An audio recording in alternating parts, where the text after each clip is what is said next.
By the end of today's episode, you'll know how to build a custom demo reel on Actors Access that instantly grabs casting directors' attention and gets you more auditions.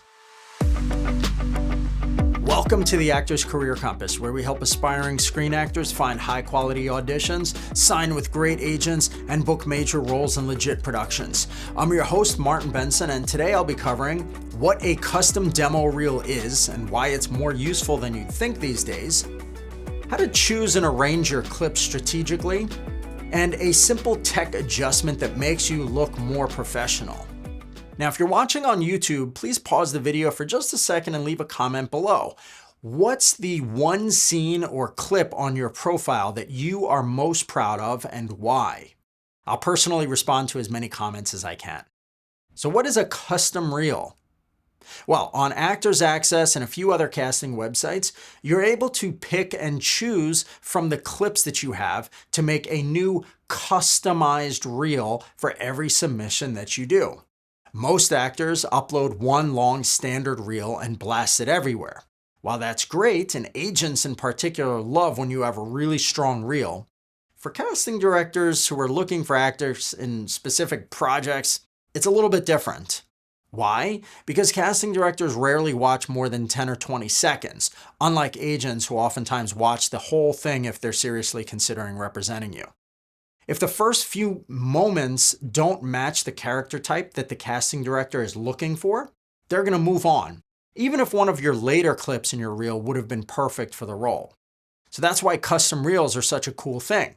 They let you lead with your strongest clip that fits the role exactly. They show you that you're intentional and professional. You're not just clicking submit to everything. And they instantly make casting directors think, this actor is taking the submission seriously. So how do you choose your clips for it? Well, let's talk about how to pick the right moments. You want to lead with your best clip that fits the type of the audition and character you'd be playing. It should ideally be character specific, and the higher budget the project looks, the better. Make sure, by the way, that there's really good quality sound, because a production could look super professional, but if the sound is echoey, it's going to automatically, unconsciously make people think it was a low budget project. Now, keep it to 2 or 3 clips max in your custom reel for a total runtime about 60 to 90 seconds.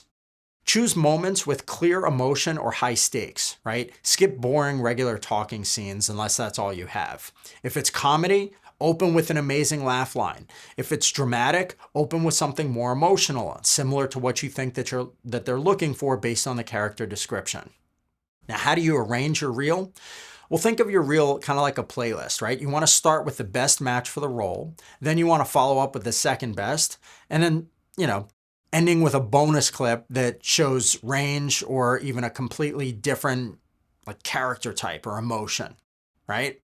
Just make sure to keep the genre as consistent as you can, especially in those first 2 clips, right? If it's a dramatic role, don't throw in a comedic moment just to show variety, unless that's the only other thing you have and you put it at the very end. It would be better to save that for another submission.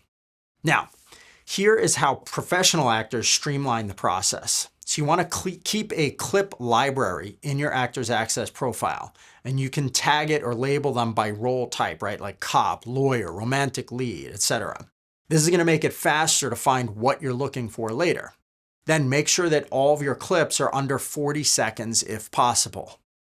For co-star auditions, use shorter clips. Casting just needs proof that you can deliver 1 or 2 lines naturally.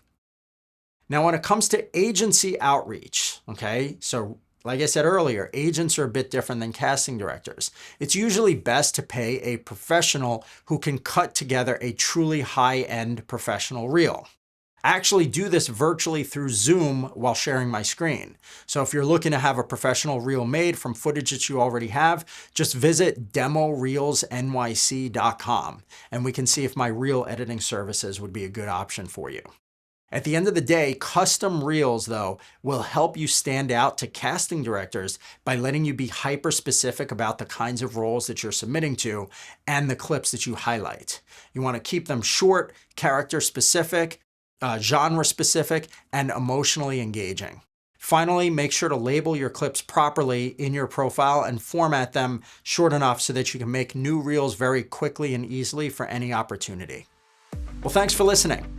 Now, I just want to read a kind review that I got recently from a listener of the podcast named Michael Lichtman. As an older guy and someone who's just getting started in the business as of several months ago, this podcast has been very informative with steps that can be taken immediately. Thanks so much for that kind review. I appreciate it.